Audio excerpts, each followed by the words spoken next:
2024 లేదా 25లో డిగ్రీ లేదా బీటెక్ చదివారా? సాఫ్ట్‌వేర్ జాబ్ కోసం ఎదురు చూస్తున్నారా? అయితే కోడ్ జ్ఞాన్ 100 డేస్ కోర్సులో చేరండి, జాబ్ సాధించండి. Welcome to Suman TV. నేను మీ సుమన్ టీవీ. జనరల్గా అత్తా కోడళ్ళకి సంబంధించినటువంటి అంటే ఎవర్ గ్రీన్ టాపిక్ అది. దాని మీద ఏ రకంగానా సరే ఏ విధంగా మాట్లాడుకున్నా కొంత ఎమోషనల్గానే ఉంటుంది, కొంత హాస్యాస్పదంగానే ఉంటుంది, కొంత వ్యంగ్యంగా కూడా ఉంటుంది, రకరకాలుగా ఉంటుందన్నమాట. కొన్ని వాళ్ళే ఉన్నారు అత్తా కోడలు అంటే అలా ఉండాలి అనుకున్న విధంగా ఉంటారు. బట్ కొన్ని మాత్రం చూస్తే మనం ఇలా ఉండకుండా ఉంటే బాగుంటుంది అనుకునేటువంటి విషయాలు కూడా కొన్ని ఉంటాయి. అయితే వీళ్ళిద్దరికీ సంబంధించినటువంటి వాటిలో కనుక మనం చూస్తే డెఫినెట్గా లీగల్గా కొన్ని రైట్స్ ఉంటాయి. అంటే కొన్ని విషయాల్లో అంటే ఒక్కొక్క లైన్ వాళ్ళు అవతల దాటకూడదు, ఒక లైన్ వీళ్ళు యువతల ఉండాల్సినటువంటి అవసరం ఉండకూడదు అనమాట.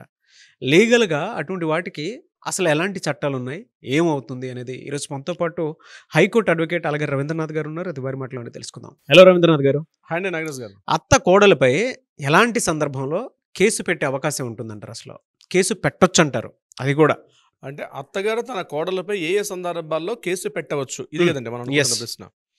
ఇక్కడ అత్తా కోడల మధ్య వ్యవస్థ అంటే వాళ్ళిద్దరి మధ్య రిలేషన్షిప్ ఎలా ఉంటుందంటే, యాక్చువల్గా ఈ ఒక 25 ఏళ్ళు 20 ఏళ్ళు వేరే తన పుట్టింట్లో బతికినటువంటి ఒక అమ్మాయి అత్తవారింటికి కొత్త వాతావరణానికి వెళ్తుంది. మనకి తెలిసినంత వరకు చాలా వరకు ఏంటి 498A ఇది ఎప్పుడు పెడుతుంది?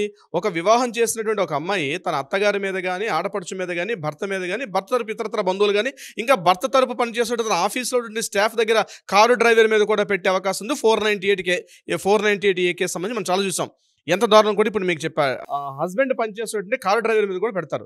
కానీ ఇవి రెగ్యులర్గా కనిపిస్తున్న కేసులే. కానీ అత్తగారు కోడల ద్వారా బాధించబడితే తన కోడలు పెట్టే బాధలు తట్టుకోలేక అత్తగారు సతమతమతమయ్యే సందర్భాలు చాలా అనేకం ఉంటాయండి. చాలా సందర్భాల్లో ఏదో చెప్తారు సామెత, అత్తలేని కూడా ఉత్తమరాలని ఏదో ఒక పాటలో కూడా మాట్లాడుకుంటారు. అత్తలేని కూడా ఉత్తమరాలు మాట పక్కన పెడితే అత్తగారు ఈ కోడలు పెట్టే బాధలు 3 రకాలుగా ఉంటాయి నాగరాజు గారు. ఒకటి ఆస్తి మీద వచ్చినటువంటి వివాదాలు, ఒకటి రెండవది గృహహింస, ఇది కూడా గృహహింసే, మూడవది మానసిక వేధింపులు, నిందారోపణలు. ఈ యొక్క స్థాయి రకాలుగా ఉంటుంది. ఇప్పుడు నేను కొన్ని చెప్పే విషయాలు ఎలా ఉంటాయంటే ఏ సెక్షన్స్ దేనికి వర్తిస్తాయని మీకు చెప్తాను. ముఖ్యంగా అత్తగారి యొక్క ఆస్తి మీద కోడలు కన్నేసి అత్తని రకరకాలుగా చిత్రహింసలు పెట్టి, ఏదైతే అత్తగారి యొక్క కొడుకు తన భర్త ఎవరైతే ఉన్నారో ఆ తల్లి కొడుకుల మధ్య విభేదాలు సృష్టించి అత్తగారిని మెడపెట్టి బయటకు గెంటి వేసే సందర్భాలు కోకొల్లలుగా కనిపిస్తాయి. మేము అనేక సందర్భాల్లో చూస్తూ ఉంటాం. అంటే అత్తగారిని బయటకు నెట్టివేసే ప్రయత్నాలు చేస్తారు. ముఖ్యంగా ఆస్తి వివాదాల విషయానికి వచ్చినట్లయితే ఆ అత్తగారి పేరు ఏదైనా ఆస్తి ఉందనుకోండి, ఆ ఆస్తిని ఇమ్మీడియట్గా కొడుకు పేరు రాయించేసేయమని చెప్పి, ఇమ్మీడియట్గా ట్రాన్స్ఫర్ చేసేయమని చెప్పి, ట్రాన్స్ఫర్ ఆఫ్ ప్రాపర్టీ, ఆ యొక్క ప్రాపర్టీ రైట్స్ ఏవైతే ఉంటాయో కొడుకు పేరు మీదుగా రాస్తారా రాయకపోతే మిమ్మల్ని మెడపెట్టి బయటకు గెంటేస్తామని చెప్పి అనేక విధాలుగా ఇబ్బందులు పెడుతూ కూడా అత్తగారిని వేధింపులు గురిచేసే సందర్భాలు ఉంటాయి. ఇటువంటి సందర్భాల్లో అత్తగారికి ఉన్నటువంటి రక్షణ చట్టాలు ఏంటంటే, అత్తగారి యొక్క ఆస్తి కోడలు అడిగే హక్కు లేదు. ఎట్టి పరిస్థితుల్లో కూడా ఆవిడ మరణాంతరం వరకు కూడా కోడలికి రాసిచ్చే హక్కు లేదు. అంటే తన కొడుకుకి భార్యగా కోడలుగా వచ్చినప్పటికి కూడా అత్తగారి యొక్క ఆస్తి వంశపారంపర్యంగా రావాలి తప్పించి ఆస్తి బదలాయింపు చేయమని చెప్పి కోడలు వేధించడం అనేది ఎట్టి పరిస్థితి సరికాదు. అది నేను చెప్తాను. 506 సెక్షన్ ప్రకారం వేధింపులకు గురి చేసే పరిస్థితి ఉంటుంది. కాబట్టి ఎట్టి పరిస్థితుల్లో కోడలు అత్తగారి యొక్క ఆస్తిని అడిగే హక్కు లేదు. అలాగే తను బతికి ఉన్నంత కాలం వీలునామా రాసే అవకాశం ఉంటుంది తప్పించి తను బ్రతికున్నంతకాలం ఈ వేదికతో నేను చెప్తున్నాను, అత్తలు ఎవరైనా ఉంటే ఇమ్మీడియట్గా మీ ప్రాపర్టీ మీరు రక్షించుకోండి. ఎందుకంటే మీరు చివరి సమయంలో మిమ్మల్ని చూసే వ్యక్తులు ఎవరు ఉండే అవకాశం చాలా తక్కువ. ఈనాటి పరిస్థితులు చూస్తే కొడుకులు కానీ, కూతుర్లు కానీ, మనవలు కానీ, మనవరాలు కానీ మెడబెట్టేస్తారు. మీ ఆస్తి ఉన్నంతకాలం మిమ్మల్ని అపురూపంగా చూసుకుంటారు. ఆస్తి ఒకసారి చేతులు మారిన తర్వాత వృద్ధాశ్రమాలకు, అనాథాశ్రమాలకు లేకపోతే వేరే చోటకి నెట్టివేస్తారు తప్పించి ఎట్టి పరిస్థితుల్లో కూడా అత్తలను చూసే కోడలు చాలా తక్కువ. అందుకని ఆస్తి హక్కు మీ చేతిలో ఆస్తి ఉన్నంతకాలమే, బెల్ల ఉన్నంతసేపే ఈగలు చుట్టూ వచ్చినట్టుగా మీ దగ్గర ఆస్తి ఉన్నంతసేపే మీ మీద అభిమానం ఉన్నట్టుగా నటిస్తారు కొంతమంది ఆడవాళ్ళు. అంటే మీకు తెలిసిపోతుంది ఏది మంచి ఏది చెడు. మంచి కోడల గురించి నేను చెప్పట్లేదు, కాస్త చెడు వ్యవహారం ఉన్నటువంటి కోడల విషయం నేను చెప్తున్నాను.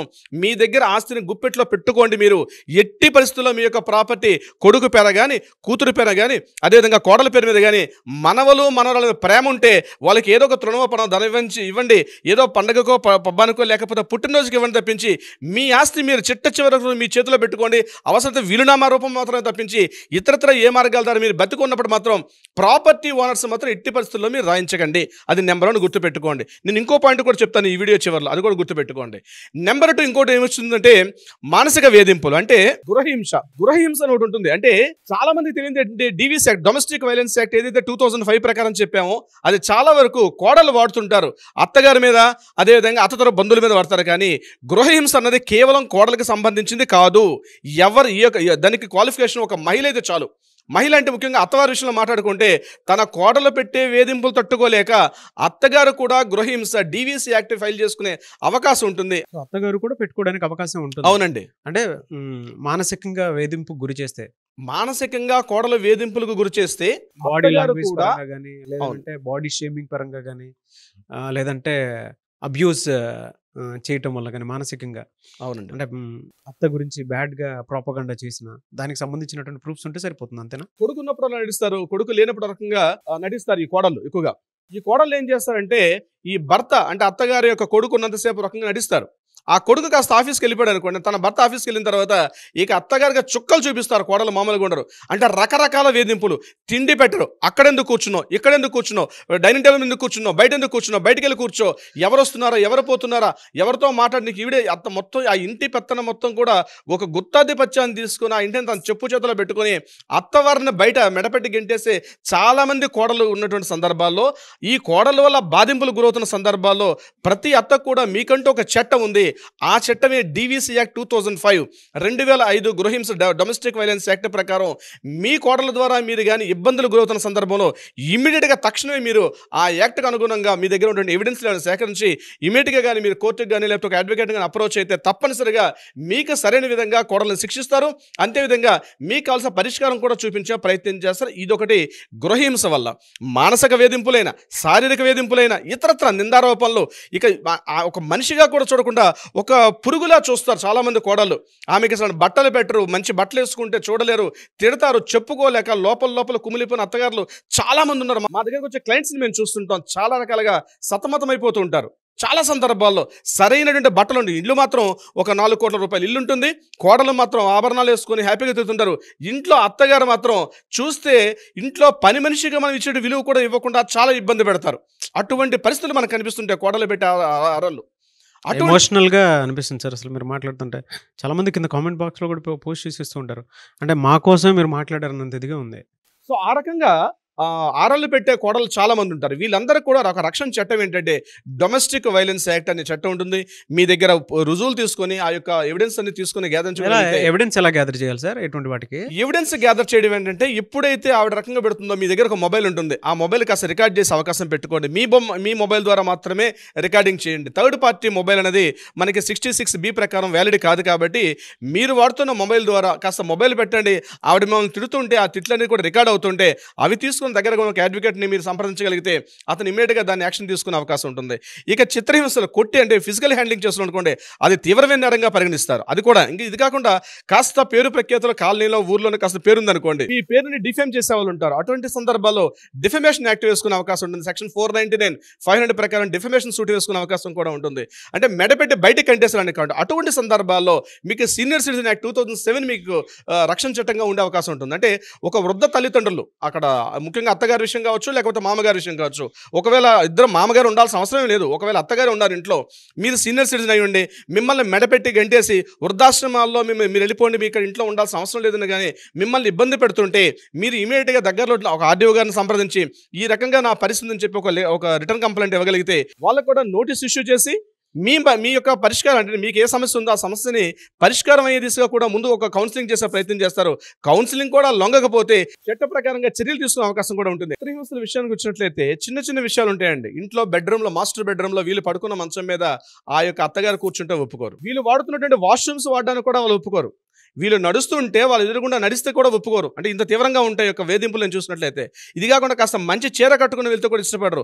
ఒకవేళ ఇంటికి ఎవరైనా చుట్టాలో, బంధువులో, మిత్రులు ఎవరు వచ్చినట్లయితే ఎవరైనా పరిచయం చేయడానికి ఇంట్లో పని మనిషిగా పరిచయం చేసినటువంటి వ్యక్తులు కూడా, కోడలను కూడా నేను చూసిన సందర్భాలు ఉన్నాయి. అంటే అత్యంత హీనాతిహీనంగా, అత్యంత నీచంగా, ఇంత దారుణంగా ప్రవర్తిస్తారో కోడలు అంటే ఆ రకంగానే ప్రవర్తిస్తారు. ఆ రకంగా ఉన్నటువంటి బాధలు పడుతుండే అత్తలు ఎవరన్నా ఇమీడియట్గా మీకు చట్టాలు ఉన్నాయి, మీకు రక్షణాత్మకంగా మీకు వ్యవస్థలు పనిచేస్తున్నాయి కాబట్టి వాటిని మీరు ఆశ్రయించితే తప్పనిసరిగా మీకు ఒక రిలీఫ్ దొరికే అవకాశం ఉంటుంది. ఇక ఆస్తి ప్రకారంగా చూసినట్లయితే, డబ్బుల విషయం చూసినట్లయితే వాళ్ళకి మందులు మెడిసిన్స్ కూడా ఇవ్వరు నాగరాజు గారు. పెద్ద వయసు వారు ఉంటారు, మెడిసిన్స్ ఇవ్వరు. ఇంత మెడిసిన్స్ అవసరం అని చెప్పి లో క్వాలిటీ మెడిసిన్స్ తెప్పిస్తారు. ఒకవేళ టెస్టులు కానీ డయాగ్నోస్టిక్స్ కానీ వెళ్ళాలనుకుంటే వాటికి కూడా మందులు, ఆ డయాగ్నోస్టిక్ కూడా ఏదో నామాత్రంగా చూస్తారు. ఇవన్నీ తెలిసి కూడా కొడుకు కోడలకు మాత్రం, తన భార్యకు మాత్రం సపోర్ట్ చేస్తాడు. తల్లి అన్ని రకాలుగా బాధలు పడుతుంటే చూసి చూడనట్టుగా వెళ్ళిపోయిన ప్రబుద్ధులు కూడా చాలా మంది కొడుకులు ఉన్నారు నాగరాజు గారు. ఎలా సార్ అంటే ఇటువంటి సిచ్యువేషన్స్ ఉన్నప్పుడు ప్రతి ఒక్కరు కూడా రిలేట్ చేసుకొని మీరు చెప్తుంటే ఏడ్ చేసుకుంటారు కూడా, ఇది మా పరిస్థితే మేము అనుభవించేది అని చెప్పి అది తెలుస్తుంది. మీరు మాట్లాడేటప్పుడే తెలుస్తుంది. అంటే మనం జనరల్గా వీడియోస్లోనే చూస్తూ ఉంటాం, బెడ్రూమ్లో పడేసి కుడుతుంటారు కొంతమంది కోడళ్ళు. అంటే కొడుకు కూడా దానికి తగ్గట్టే సపోర్ట్ చేస్తూ ఉంటారు. అలాంటివి ఉంటాయి. ఆ ప్రాసెస్లో వీడియో చూసేటువంటి వాళ్ళు మిమ్మల్ని అప్రోచ్ అవ్వాలి అనుకుంటే, అపాయింట్మెంట్ తీసుకోవాలనుకుంటే, ఎవిడెన్సెస్ సేకరించిన తర్వాత ఎలా అండి మిమ్మల్ని అప్రోచ్ అవ్వాలంటే ప్రాసెస్? ఇమ్మీడియట్గా నాగరాజు గారు, ఇటువంటి పరిస్థితుల్లో మీకు కానీ ఎదుర్కొంటున్నారు, ఒక అత్తగారి స్థానంలో మీరుంటూ ఆ ఇంటికి ఉండాల్సిన హోదా మీలో తగ్గింది, మీరు అనేకంగా మానసికంగా శారీరకంగా ఇబ్బందులు పడే పరిస్థితులు ఉంటే తక్షణమే చేతిలో ఫోన్ తీసుకోండి. ఇమ్మీడియట్గా కింద స్క్రోల్ అవుతున్న నెంబర్ని కాంటాక్ట్ చేయండి. లీగల్ టీం అప్రోచ్ అవుతారు, మీకు కావాల్సిన సలహా సంప్రదం అందజేస్తారు. అది కాకుండా న్యాయపరంగా పరిష్కారం కావాలంటే కూడా ఆ దిశగా కూడా ప్రయత్నం చేస్తారు నాగరాజు గారు. Okay, anyway sir, thank you అండి. Thank you so much Alagari Ravindranath గారు. Thank you so much Nagaraju గారు. చూసారు కదా వీడియో. ఈ వీడియోపై మీ అభిప్రాయం కమెంట్ బాక్స్లో పోస్ట్ చేయండి. ముఖ్యంగా మీరు కనుక హైకోర్టు అడ్వకేట్ అలగరి రవీంద్రనాథ్ గారిని సంప్రదించాలనుకుంటే స్క్రీన్ మీద మీ కాంటాక్ట్ నెంబర్ కనిపిస్తుంది. దాన్ని మీరు కాల్ ఆర్ మెసేజ్ వాట్సాప్ చేసి వెంటనే అపాయింట్మెంట్ బుక్ చేసుకోండి. మీకు ఏ సమస్య ఉన్నా లీగల్ రెమెడీ కోసం మీరు డెఫినెట్గా చూస్తున్నట్లయితే స్క్రీన్ మీద కనిపిస్తున్న నెంబర్కి సంప్రదించండి. ఈ వీడియో లైక్ చేయండి, షేర్ మాత్రం తప్పకుండా చేయండి. ఇలాంటి మరిన్ని వీడియోస్ కోసం మా ఛానల్ ఫాలో అవ్వండి. Thank you. సుమన్ టీవీలో మీ పర్సనల్ అండ్ బిజినెస్ ప్రమోషన్స్ కోసం కింది నెంబర్కి కాంటాక్ట్ చేయండి.